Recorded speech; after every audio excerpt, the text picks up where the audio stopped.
ततो युद्धपरिश्रान्तं समरे चिन्तया स्थितं रावणं चाग्रतो दृष्ट्वा युद्धाय समुपस्थितं दैवतैश्च समागम्य द्रष्टुमभाग्यतोरणम् उपागम्य ब्रवीद्रामागस्त्यो भगवान् ऋषिः राम राम महाबाहो शृणु गुह्यं सनातनं येन सर्वान् नरीन् वत्सा समरे विजयिष्यसि आदित्यहृदयं पुण्यं सर्वशत्रुविनाशनं जयावहं जपे नित्यम् अक्षयं परमं शिवम् सर्वमङ्गलमाङ्गल्यं सर्वपापप्रणाशनं चिन्ताशोकप्रशमनमायुर्वर्धनमुत्तमम् रश्मिमन्तं समुद्यन्तं देवासुरनमस्कृतं पूजयस्व विवस्वन्तं भास्करं भुवनेश्वरं सर्वदेवात्मको ह्येष तेजस्वी रश्मिभावनः एष देवासुरगणान् लोकान् पाति गभस्तिभिः एष ब्रह्मा च विष्णुश्च शिवस्कन्द प्रजापतिः महीन्द्रो धनदत्कालो यमः सोमो ह्यपाम्पतिः पितरो वसवः साध्या ह्यश्विनौ मरुतो मनुः वायुर्वह्निः प्रजाप्राण ऋतुकर्ता प्रभाकरः आदित्यः सविता सूर्यः खगः पूषा गभस्तिमान् सुवर्णसदृशो भानुर्हिरण्यरेता दिवाकरः हरितश्वः सहस्रार्चिः सप्तसप्तिर्मरीचिमान् तिमिरोन्मन्थनशम्भुस्त्वष्टा मार्ताण्डांशुमान् हिरण्यगर्भः शिशिरस्थपनो भास्करो रविः अग्निगर्भोदिते पुत्रः शङ्खः शिशिरनाशनः व्योमनाथस्तमो भेदी ऋग्यजुःसामपारगः घनवृष्टिरपां मित्रो विन्ध्यवेधिप्लवङ्गमः आतपी मण्डली मृत्युः पिङ्गळः सर्वतापनः कविर्विश्वो महातेजा रक्तः सर्वभवोद्भवः नक्षत्रग्रहताराणाम् अधिपो विश्वभावनः तेजसामपि तेजस्वी द्वादशात्मन्नमोऽस्तु ते नमः पूर्वाय गिरये पश्चिमायात्रये नमः ज्योतिर्गणानां पतये दीनाधिपतये नमः जयाय जयभद्राय हर्यश्वाय नमो नमः नमो नमः सहस्रांशो आदित्याय नमो नमः नमः उग्राय वीराय सारंगाय नमो नमः नमः पद्मप्रबोधाय मार्ताण्डाय नमो नमः ब्रह्मेशानाच्युतेशाय सूर्यादित्यवर्चसे भास्वते सर्वभक्षाय रौद्राय वपुषे नमः तमोघ्नाय हिमघ्नाय शत्रुघ्नायामितात्मने कृतघ्नघ्नाय देवाय ज्योतिषां पतये नमः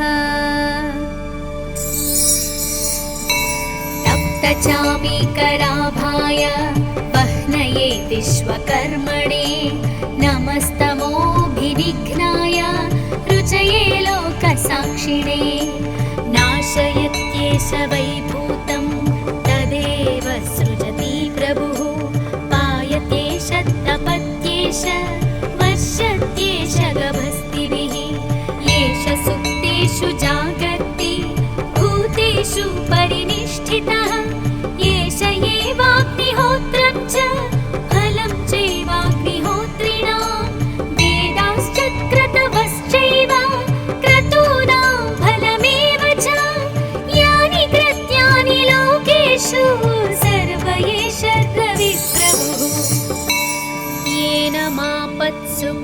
सुखेषु कान्तारेषु भयेषु च कीर्तियन् पुरुषः कश्चिन्नावसीदति राघव। पूजयस्वैनमेकाग्रो देवदेवं जगत्पतिम् एतत्त्रिगुणितं जप्त्वा युद्धेषु विजयिष्यसि। अस्मिन् क्षणे महाबाहो रावणं त्वं वधिष्यसि। एवमुक्त्वा तदागस्त्यो जगाम च यथागतम्।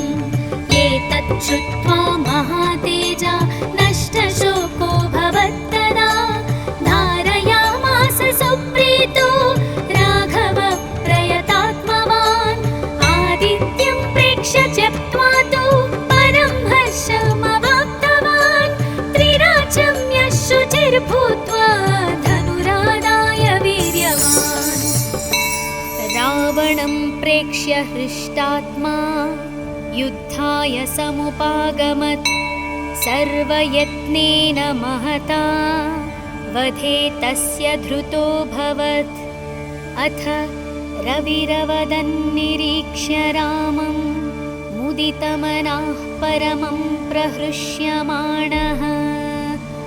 निशिचरपतिसंक्षयं विदित्वा सुरगणमध्यगतो वचस्त्वरेति। इति श्री आदित्यहृदयं सम्पूर्णम्।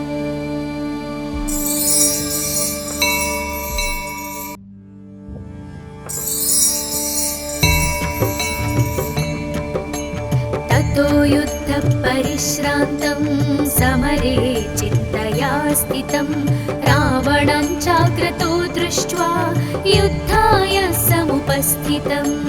दैवतैश्च समागम्य द्रष्टुमभाग्यतोरणम्। उपागम्य ब्रवीद्रामागस्त्यो भगवान् ऋषिः। राम राम महाबाहो शृणु गुह्यं सनातनं। येन सर्वान् नरीन् वत्सा समरे विजयिष्यसि। आदित्यहृदयं पुण्यं सर्वशत्रुविनाशनं। जयावहं जपे नित्यम् अक्षयं परमं शिवम्। सर्वमङ्गलमाङ्गल्यं सर्वपापप्रणाशनम्। चिन्ताशोकप्रशमनमायुर्वर्धनमुत्तमम्। रश्मिमन्तं समुद्यन्तं देवासुरनमस्कृतं। पूजयस्व विवस्वन्तं भास्करं भुवनेश्वरं। सर्वदेवात्मको ह्येष तेजस्वी रश्मिभावनः। एष देवासुरगणान् लोकान् पाति गभस्तिभिः। एष ब्रह्मा च विष्णुश्च शिवस्कन्द प्रजापतिः। महीन्द्रो धनदत्कालो यमः सोमो ह्यपाम्पतिः। पितरो वसवः साध्या ह्यश्विनौ मरुतो मनुः। वायुर्वह्निः प्रजाप्राण ऋतुकर्ता प्रभाकरः। आदित्यः सविता सूर्यः खगपूषा गभस्तिमान्। सुवर्णसदृशो भानुर्हिरण्यरेता दिवाकरः। हरितश्वः सहस्रार्चिः सप्तसप्तिर्मरीचिमान्। तिमिरोन्मन्थनशम्भुस्त्वष्टा मार्ताण्डांशुमान्। हिरण्यगर्भः शिशिरस्थपनो भास्करो रविः। अग्निगर्भोदिते पुत्रः शङ्खः शिशिरनाशनः। व्योमनाथस्तमो भेदी ऋग्यज्जुःसामपारगः। घनवृष्टिरपां मित्रो विन्ध्यवेधिप्लवङ्गमः। आतपी मण्डली मृत्युः पिङ्गळः सर्वतापनः। कविर्विश्वो महातेजा रक्तः सर्वभवोद्भवः। नक्षत्रग्रहताराणाम् अधिपो विश्वभावनः। तेजसामपि तेजस्वी द्वादशात्मन्नमोऽस्तु ते। नमः पूर्वाय गिरये पश्चिमायात्रये नमः। ज्योतिर्गणानां पतये दीनाधिपतये नमः। जयाय जयभद्राय हर्यश्वाय नमो नमः। नमो नमः सहस्रांशो आदित्याय नमो नमः। नमः उग्राय वीराय सारंगाय नमो नमः। नमः पद्मप्रबोधाय मार्ताण्डाय नमो नमः। ब्रह्मेशानाच्युतेशाय सूर्यादित्यवर्चसे भास्वते सर्वभक्षाय रौद्राय वपुषे नमः। तमोघ्नाय हिमघ्नाय शत्रुघ्नायामितात्मने कृतघ्नघ्नाय देवाय ज्योतिषां पतये नमः।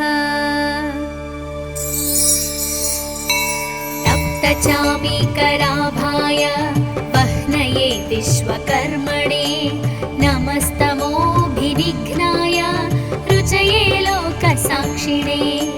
नाशयत्येष वैभूतं तदेव सृजति प्रभुः।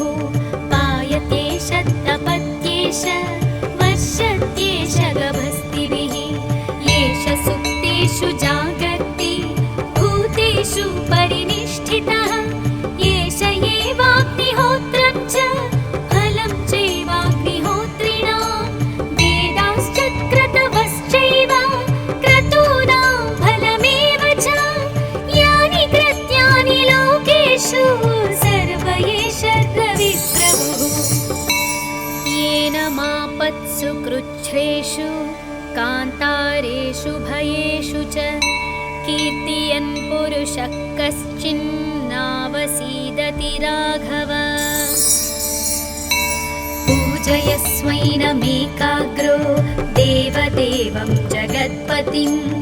एतत्त्रिगुणितं जप्त्वा युद्धेषु विजयिष्यसि। अस्मिन् क्षणे महाबाहो रावणं त्वं वधिष्यसि। एवमुक्त्वा तदागस्त्यो जगाम च यथागतम्। एतत् श्रुत्वा महातेजा नष्टशोको भवत्तदा। धारयामास सुप्रीतो राघव प्रयतात्मवान्। आदित्यं प्रेक्ष्य त्यक्त्वा तु परं हर्षमवाप्तवान्।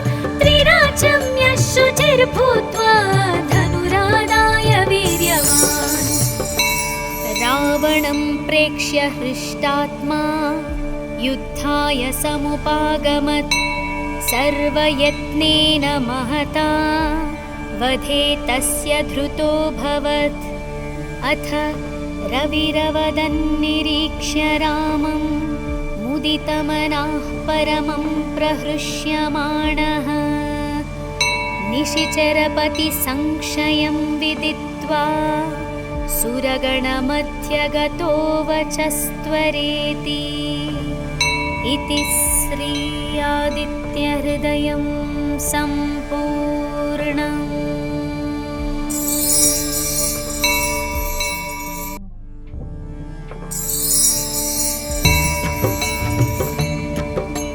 ततो युद्धपरिश्रान्तं समरे चिन्तया स्थितं। रावणं चाग्रतो दृष्ट्वा युद्धाय समुपस्थितम्। दैवतैश्च समागम्य द्रष्टुमभाग्यतोरणम्। उपागम्य ब्रवीद्राम अगस्त्यो भगवान् ऋषिः। राम राम महाबाहो शृणु गुह्यं सनातनं। येन सर्वान् नरीन् वत्सा समरे विजयिष्यसि। आदित्यहृदयं पुण्यं सर्वशत्रुविनाशनं। जयावहं जपे नित्यम् अक्षयं परमं शिवम्। सर्वमङ्गलमाङ्गल्यं सर्वपापप्रणाशनं चिन्ताशोकप्रशमनमायुर्वर्धनमुत्तमम् रश्मिमन्तं समुद्यन्तं देवासुरनमस्कृतं पूजयस्व विवस्वन्तं भास्करं भुवनेश्वरं सर्वदेवात्मको ह्येष तेजस्वी रश्मिभावनः एष देवासुरगणान् लोकान् पाति गभस्तिभिः एष ब्रह्मा च विष्णुश्च शिवस्कन्द प्रजापतिः महीन्द्रो धनदत्कालो यमः सोमो ह्यपाम्पतिः पितरो वसवः साध्या ह्यश्विनौ मरुतो मनुः वायुर्वह्निः प्रजाप्राण ऋतुकर्ता प्रभाकरः आदित्यः सविता सूर्यः खगपूषा गभस्तिमान् सुवर्णसदृशो भानुर्हिरण्यरेता दिवाकरः हरितश्वः सहस्रार्चिः सप्तसप्तिर्मरीचिमान् तिमिरोन्मन्थनशम्भुस्त्वष्टा मार्ताण्डांशुमान् हिरण्यगर्भः शिशिरस्थपनो भास्करो रविः अग्निगर्भोदिते पुत्रः शङ्खः शिशिरनाशनः व्योमनाथस्तमो भेदी ऋग्यच्युसामपारगः घनवृष्टिरपां मित्रो विन्ध्यवेधिप्लवङ्गमः आतपी मण्डली मृत्युः पिङ्गळः सर्वतापनः कविर्विश्वो महातेजा रक्तः सर्वभवोद्भवः नक्षत्रग्रहताराणाम् अधिपो विश्वभावनः तेजसामपि तेजस्वी द्वादशात्मन्नमोऽस्तु ते नमः पूर्वाय गिरये पश्चिमायात्रये नमः ज्योतिर्गणानां पतये दीनाधिपतये नमः जयाय जयभद्राय हर्यश्वाय नमो नमः नमो नमः सहस्रांशो आदित्याय नमो नमः नमः उग्राय वीराय सारंगाय नमो नमः नमः पद्मप्रबोधाय मार्ताण्डाय नमो नमः ब्रह्मेशानाच्युतेशाय सूर्यादित्यवर्चसे भास्वते सर्वभक्षाय रौद्राय वपुषे नमः तमोघ्नाय हिमघ्नाय शत्रुघ्नायामितात्मने कृतघ्नघ्नाय देवाय ज्योतिषां पतये नमः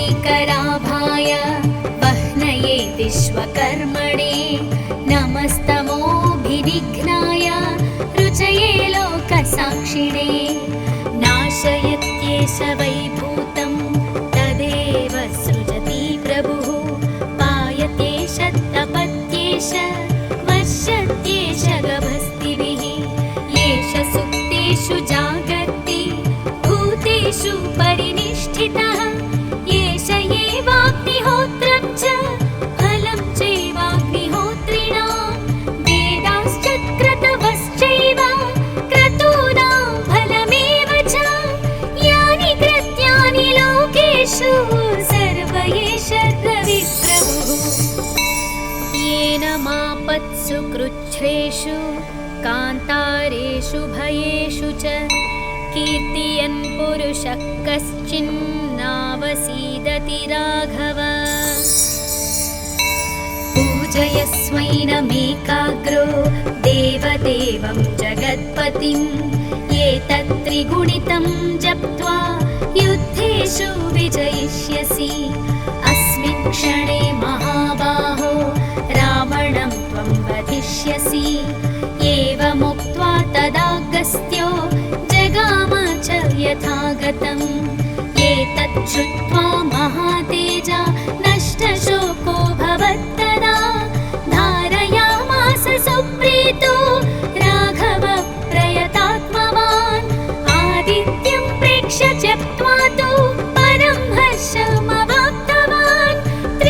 पाचम्यः शुचिर्भूत्वा धनुरादाय वीर्यवान्। रावणं प्रेक्ष्य हृष्टात्मा युद्धाय समुपागमत्। सर्वयत्नेन महता वधे तस्य धृतोऽभवत्। अथ रविरवदन्निरीक्ष्य रामं मुदितमनाः परमं प्रहृष्यमाणः। निशिचरपतिसंशयं विदित्वा सुरगणमध्यगतो वचस्त्वरेति। इति श्री आदित्यहृदयं सम्पूर्णम्।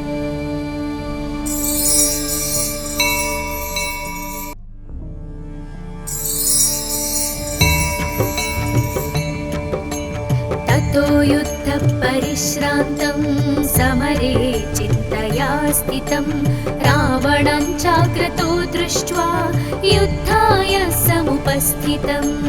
दैवतैश्च समागम्य द्रष्टुमभाग्यतोरणम् उपागम्य ब्रवीद् राम अगस्त्यो भगवान् ऋषिः।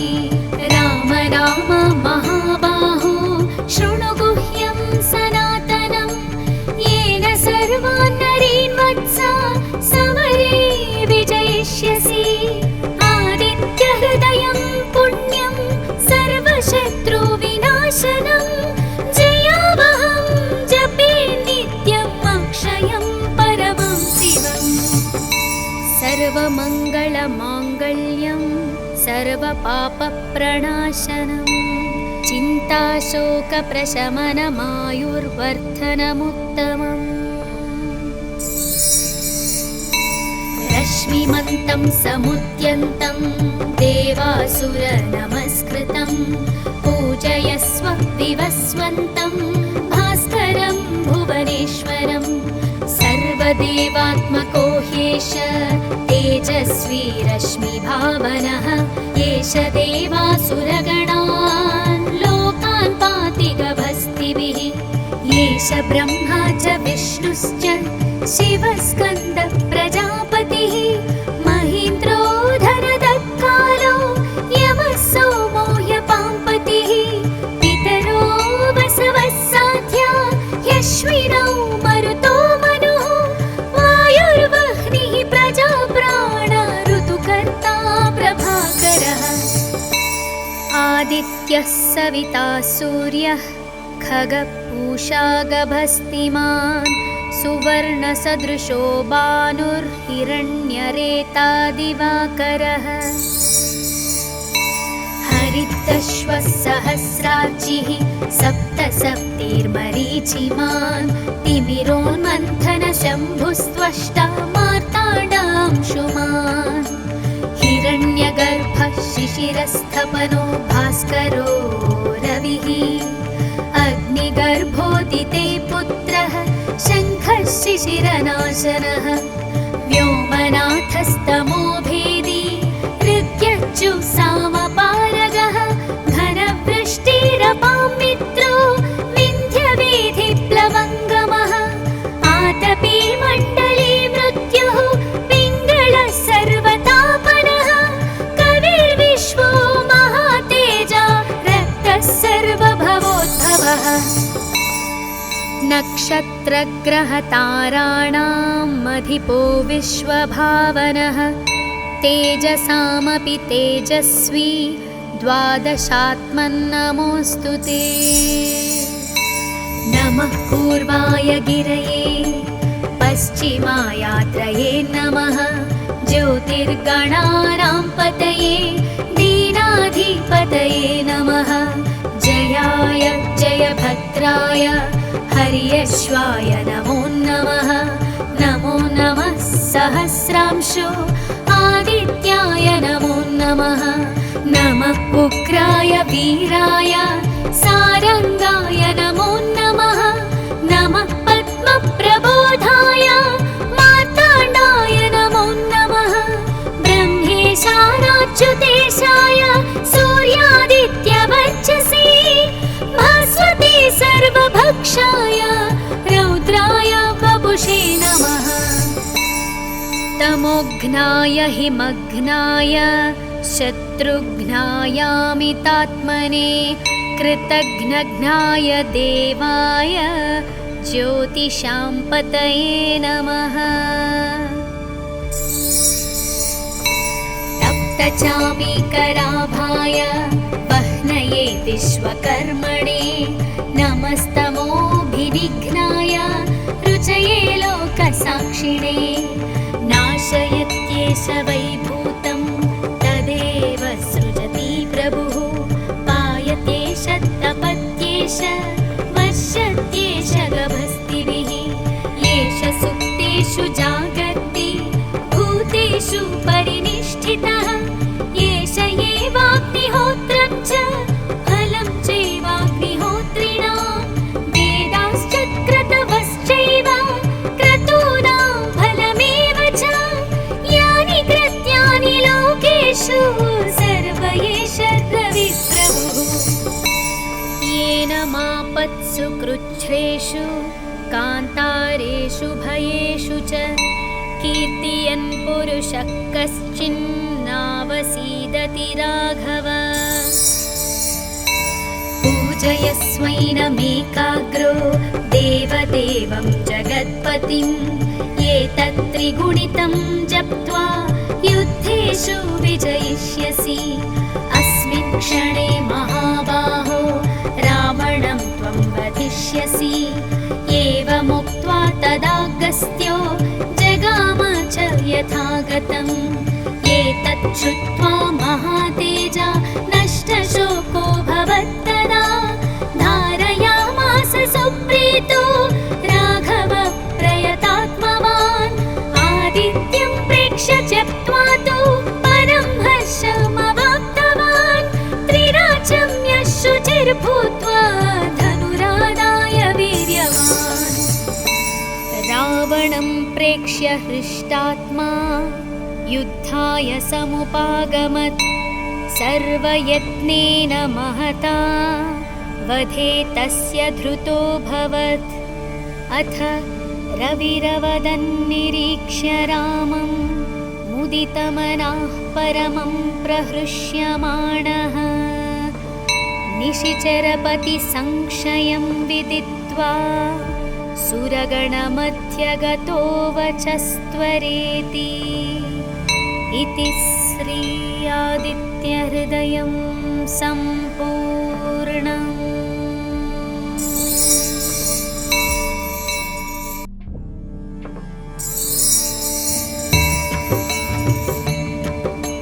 ततो युद्धपरिश्रान्तं समरे चिन्तया स्थितं रावणं चाक्रतो दृष्ट्वा युद्धाय समुपस्थितं दैवतैश्च समागम्य द्रष्टुमभाग्यतोरणम् उपागम्य ब्रवीद्रामागस्त्यो भगवान् ऋषिः राम राम महाबाहो शृणु गुह्यं सनातनं येन सर्वान् नरीन् वत्सा समरे विजयिष्यसि आदित्यहृदयं पुण्यं सर्वशत्रुविनाशनं जयावहं जपे नित्यम् अक्षयं परमं शिवम् सर्वमङ्गलमाङ्गल्यं सर्वपापप्रणाशनं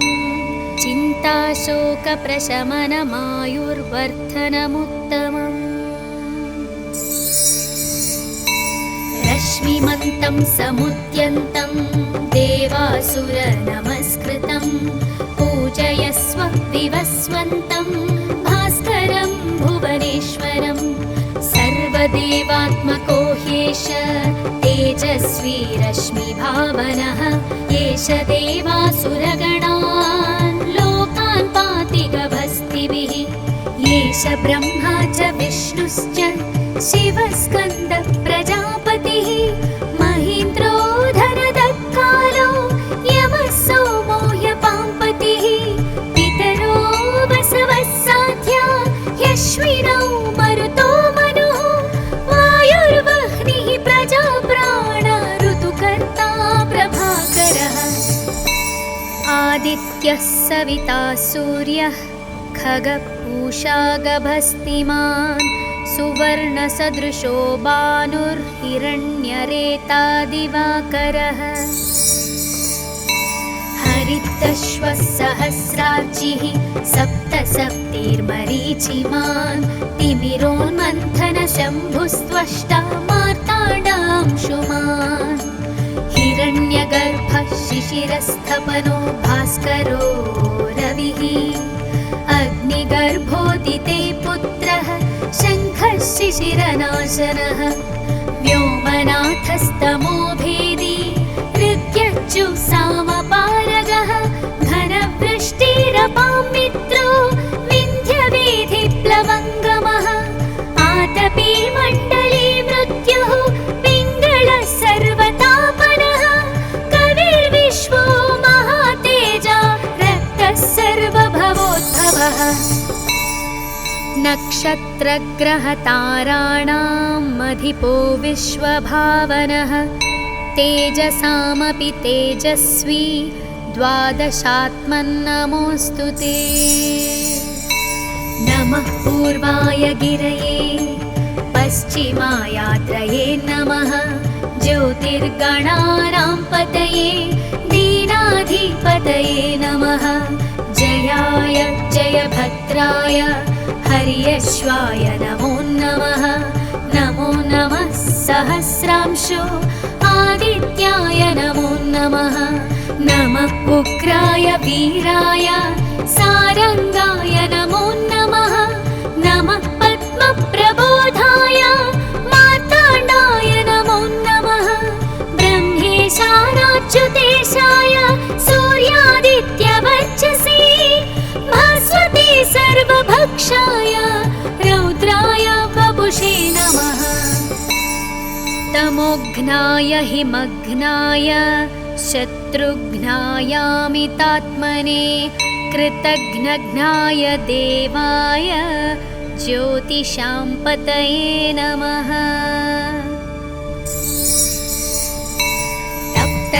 तप्तचामीकराभाय वह्नये विश्वकर्मणे नमस्तमोभिनिघ्नाय रुचये लोकसाक्षिणे नाशयत्येष वैभूतं तदेव सृजति प्रभुः पायतेष तपत्येष वर्षत्येष गभस्तिभिः येष सुप्तेषु जागर्ति भूतेषु परिनिष्ठितः येष एवाग्निहोत्रं च फलं चैवाग्निहोत्रिणां वेदाश्च क्रतवश्चैव क्रतूनां फलमेव च यानि कृत्यानि लोकेषु सर्व एष रविप्रभुः येन मापत्सु कृच्छ्रेषु कान्तारेषु भयेषु च कीर्तयन् पुरुषः कश्चिन्नावसीदति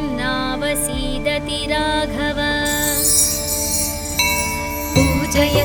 पूजयस्वैनमेकाग्रो देवदेवं जगत्पतिम् एतत्त्रिगुणितं जप्त्वा युद्धेषु विजयिष्यसि अस्मिन् क्षणे महाबाहो रावणं त्वं वधिष्यसि एवमुक्त्वा तदागस्त्यो जगाम च यथागतम् एतत् श्रुत्वा महातेजा नष्टशोको भवत्तदा धारयामास सुप्रीतो राघव प्रयतात्मवान् आदित्यं प्रेक्ष्य त्यक्त्वा तु परं हर्षमवाप्तवान् त्रिराचम्य शुचिर्भूत्वा धनुरादाय वीर्यवान् रावणं प्रेक्ष्य हृष्टात्मा युद्धाय समुपागमत् सर्वयत्नेन महता वधे तस्य धृतोऽभवत् अथ रविरवदन्निरीक्ष्य रामं मुदितमनः परमं प्रहृष्यमाणः निशिचरपतिसंशयं विदित्वा सुरगणमध्यगतो वचस्त्वरेति इति श्री आदित्यहृदयं सम्पूर्णम्।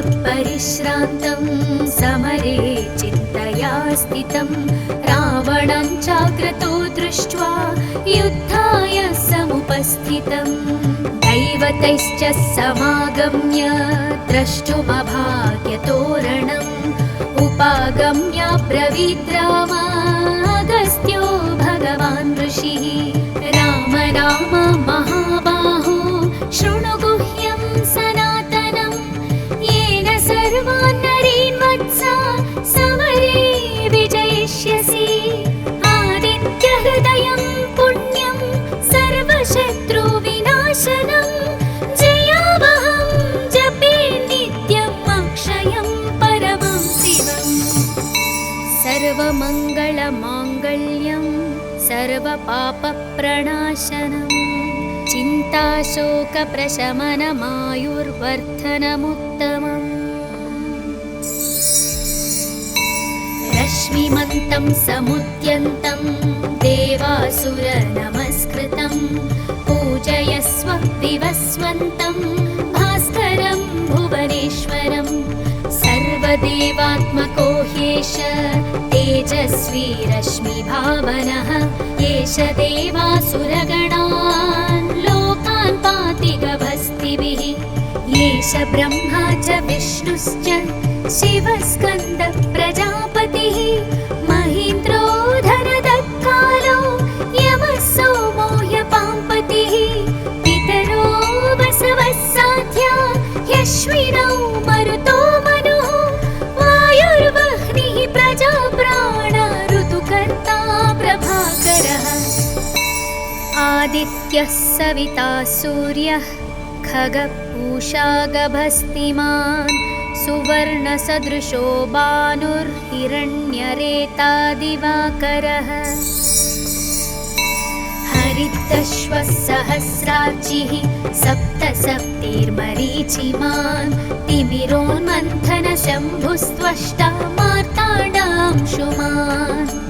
हिरण्यगर्भः शिशिरस्थपनो भास्करो रविः अग्निगर्भोदिते पुत्रः शङ्खः शिशिरनाशनः व्योमनाथस्तमो भेदी ऋग्यजुःसामपारगः घनवृष्टिरपां मित्रो विन्ध्यवेधिप्लवङ्गमः आतपी मण्डली मृत्युः पिङ्गळः सर्वतापनः कविर्विश्वो महातेजा रक्तः सर्वभवोद्भवः नक्षत्रग्रहताराणाम् अधिपो विश्वभावनः तेजसामपि तेजस्वी द्वादशात्मन्नमोऽस्तु ते नमः पूर्वाय गिरये पश्चिमायात्रये नमः ज्योतिर्गणानां पतये दीनाधिपतये नमः जयाय जयभद्राय हर्यश्वाय नमो नमः नमो नमः सहस्रांशो आदित्याय नमो नमः नमः उग्राय वीराय सारंगाय नमो नमः नमः पद्मप्रबोधाय मार्ताण्डाय नमो नमः ब्रह्मेशानाच्युतेशाय सूर्यादित्यवर्चसे भास्वते सर्वभक्षाय रौद्राय वपुषे नमः तमोघ्नाय हिमघ्नाय शत्रुघ्नायामितात्मने कृतघ्नघ्नाय देवाय ज्योतिषां पतये नमः तप्तचामीकराभाय वह्नये विश्वकर्मणे नमस्तमोभिनिघ्नाय रुचये लोकसाक्षिणे नाशयत्येष वैभूतं तदेव सृजति प्रभुः पायत्येष तपत्येष वर्षत्येष गभस्तिभिः येष सुप्तेषु जागर्ति भूतेषु परिनिष्ठितः येष एवाग्निहोत्रं च फलं चैवाग्निहोत्रिणां वेदाश्च क्रतवश्चैव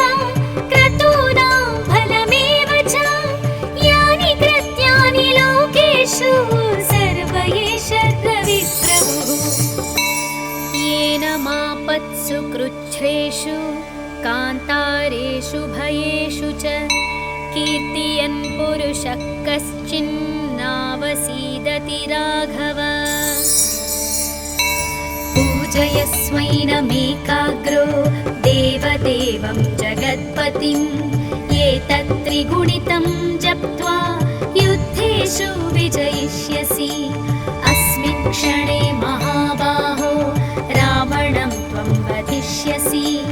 एवमुक्त्वा तदागस्त्यो जगाम च यथागतम्। एतत् श्रुत्वा महातेजा नष्टशोको भवत्तदा। धारयामास सुप्रीतो राघव प्रयतात्मवान्। आदित्यं प्रेक्ष्य त्यक्त्वा तु परं हर्षमवाप्तवान्। त्रिराचम्य शुचिर्भूत्वा धनुरादाय वीर्यवान्। रावणं प्रेक्ष्य हृष्टात्मा युद्धाय समुपागमत्। सर्वयत्नेन महता वधे तस्य धृतोऽभवत्। अथ रविरवदन्निरीक्ष्य रामं मुदितमनाः परमं प्रहृष्यमाणः। निशिचरपतिसंशयं विदित्वा सुरगणमध्यगतो वचस्त्वरेति। इति श्री आदित्यहृदयं सम्पूर्णम्।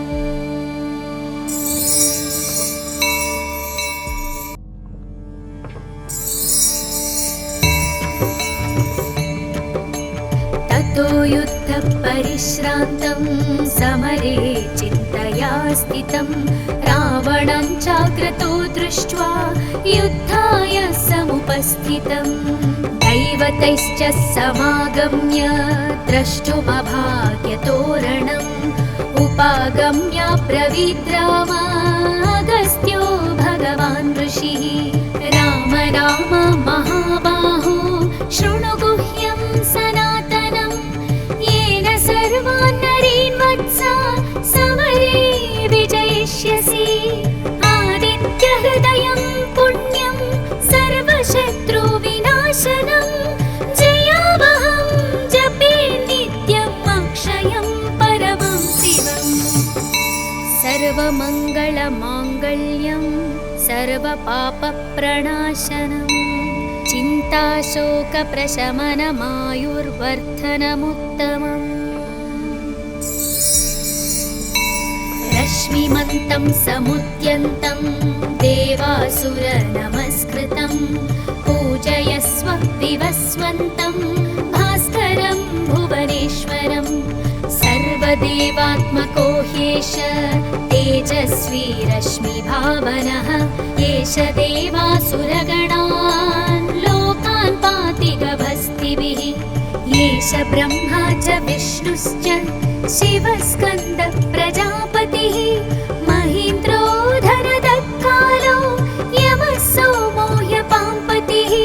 पितरो वसवः साध्या ह्यश्विनौ मरुतो मनुः। वायुर्वह्निः प्रजाप्राण ऋतुकर्ता प्रभाकरः। आदित्यः सविता सूर्यः खगपूषा गभस्तिमान्। सुवर्णसदृशो भानुर्हिरण्यरेता दिवाकरः। हरितश्वः सहस्रार्चिः सप्त सप्तिर्मरीचिमान्। तिमिरोन्मन्थनशम्भुस्त्वष्टा मार्ताण्डांशुमान्। हिरण्यगर्भः शिशिरस्थपनो भास्करो रविः। अग्निगर्भोदिते पुत्रः शङ्खः शिशिरनाशनः। व्योमनाथस्तमो भेदी ऋग्यज्जुःसामपारगः। घनवृष्टिरपां मित्रो विन्ध्यवेधिप्लवङ्गमः।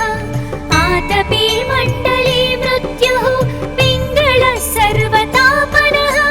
कविर्विश्वो महातेजा रक्तः सर्वभवोद्भवः। नक्षत्रग्रहताराणाम् अधिपो विश्वभावनः। तेजसामपि तेजस्वी द्वादशात्मन्नमोऽस्तु ते। नमः पूर्वाय गिरये पश्चिमायात्रये नमः। ज्योतिर्गणानां पतये दीनाधिपतये नमः। जयाय जयभद्राय हर्यश्वाय नमो नमः। नमो नमः सहस्रांशो आदित्याय नमो नमः।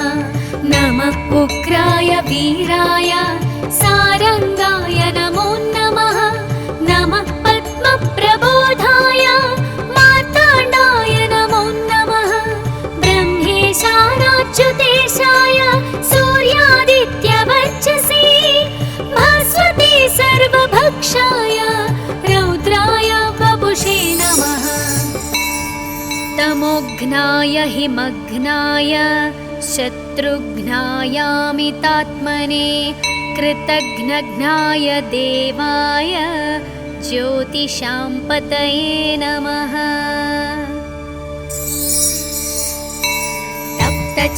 तप्तचामीकराभाय वह्नये विश्वकर्मणे नमस्तमोभिनिघ्नाय रुचये लोकसाक्षिणे। नाशयत्येष वैभूतं तदेव सृजति प्रभुः। पायत्येष तपत्येष वर्षत्येष गभस्तिभिः। येष सुप्तेषु जागर्ति भूतेषु परिनिष्ठितः। येष एवाग्निहोत्रं च फलं चैवाग्निहोत्रिणां। वेदाश्च क्रतवश्चैव क्रतूनां फलमेव च। यानि कृत्यानि लोकेषु सर्व एष रविप्रभुः।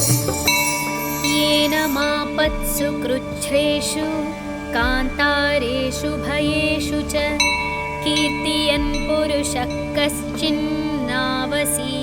राघव। पूजयस्वैनमेकाग्रो देवदेवं जगत्पतिं। एतत्त्रिगुणितं जप्त्वा युद्धेषु विजयिष्यसि। अस्मिन् क्षणे महाबाहो रावणं त्वं वधिष्यसि। एवमुक्त्वा तदागस्त्यो जगाम च यथागतम्। एतत् श्रुत्वा महातेजा नष्टशोको भवत्तदा। धारयामास सुप्रीतो राघव प्रयतात्मवान्। आदित्यं प्रेक्ष्य त्यक्त्वा तु परं हर्षमवाप्तवान्। त्रिराचम्य शुचिर्भूत्वा धनुरादाय वीर्यवान्। रावणं प्रेक्ष्य हृष्टात्मा युद्धाय समुपागमत्। सर्वयत्नेन महता वधे तस्य धृतोऽभवत्। अथ रविरवदन्निरीक्ष्य रामं मुदितमनाः परमं प्रहृष्यमाणः। निशिचरपतिसंशयं विदित्वा सुरगणमध्यगतो वचस्त्वरेति। इति श्री आदित्यहृदयं सम्पूर्णम्।